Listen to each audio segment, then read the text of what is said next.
રોટલી ભાખરી કે થેપલા સાથે ખાઈ શકાય તેવું મસ્ત મજાનું કેરીનું શાક, સરસ મજાનું. તો જોઈ શકો છો કેટલું સરસ મજાનું શાક બની ગયું છે. તો ચાલો હું તમને બતાવું કે આ શાક મેં કેવી રીતે બનાવ્યું છે. જય શ્રી કૃષ્ણ, હર હર મહાદેવ. તો કેમ છો મિત્રો? મજામાં છો? હું પણ મજામાં જ છું. તો જો આજે આપણે બનાવવાનું છે કેરીનું શાક. તો કેરીની શાકની હું તમારી સાથે રેસીપી શેર કરી રહી છું, અને તે પણ બાફવાની નથી. કેરીને હું કેવી રીતે બનાવું છું તે તમને બતાવું. ચલો, તો એની માટે તો મેં જો અહીંયા કેરી લઈ લીધી છે, સરસ મજાની ધોઈ કાઢી છે. હવે એની છાલ ઉતારીને આપણે એના કટકા કરી દઈશું.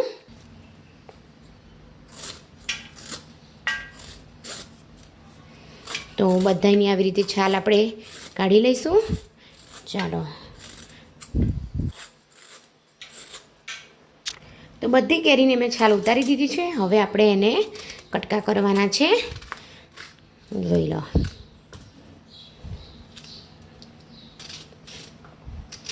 જો કટકા કરી દઈશું. એવી રીતે બધી કેરીને આપણે આવી રીતે કટકા કરી દેવાના છે.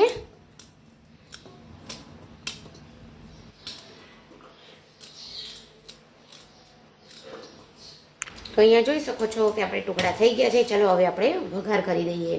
તો ચલો આપણે હવે વઘાર કરી દઈએ. તો આપણે તેલ લઈ લઈએ વઘાર માટે.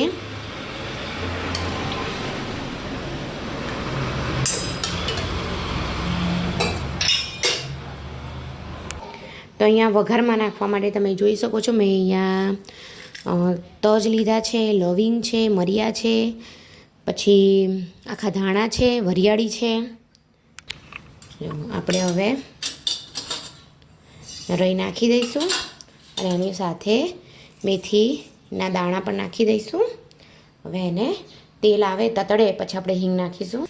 તો અહીંયા જોઈ શકો છો કે આપણી રાઈ અને મેથીના દાણા તતડી રહ્યા છે મસ્ત મજાના.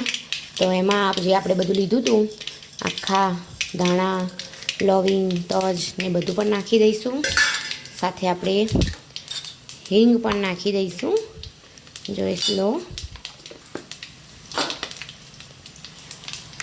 એટલે બધું મસ્ત મજાનું થઈ ગયું છે. એટલે આપણે એની અંદર જે આપણા કેરીના ટુકડા છે તે નાખી દઈશું.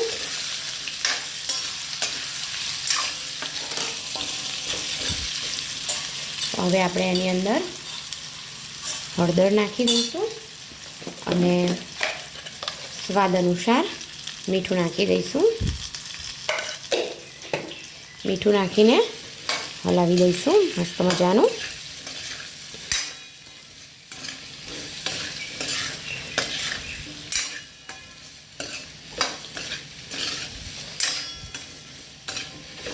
જો, અને હવે આને આપણે થવા દઈશું ધીમા તાપે.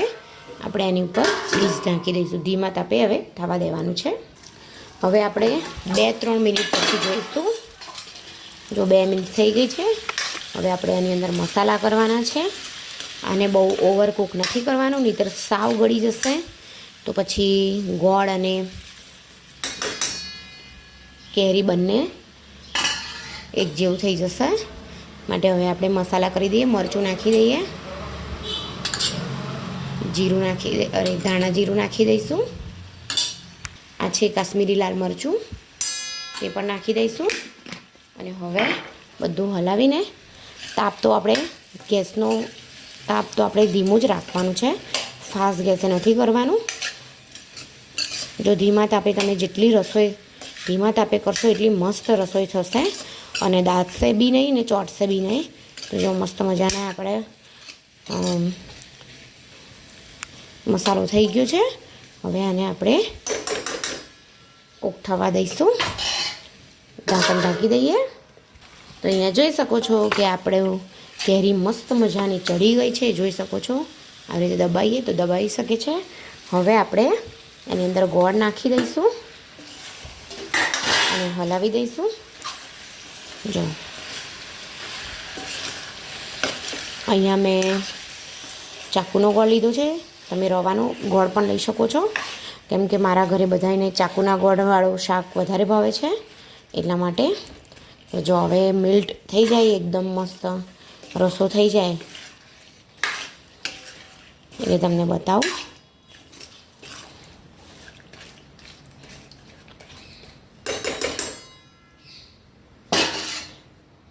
હવે આપણે આને ઢાંકવાનું નથી, આવી રીતે જ રાખવાનું છે.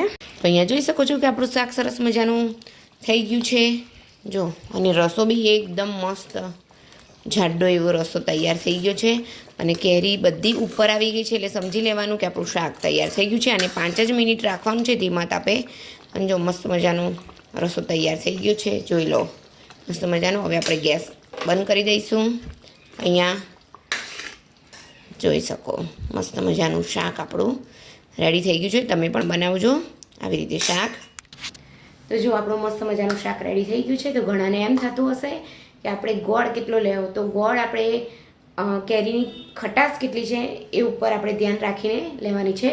જો કેરી વધારે ખાટી હોય તો વધારે ગોળ લેવાનો અને કેરી ઓછી ખાટી હોય તો એ પ્રમાણેનો ગોળ લેવાનો. તો જો મારી રેસીપી તમને ગમી હોય તો લાઈક કરી દેજો, શેર કરી દેજો, સબસ્ક્રાઈબ કરી દેજો.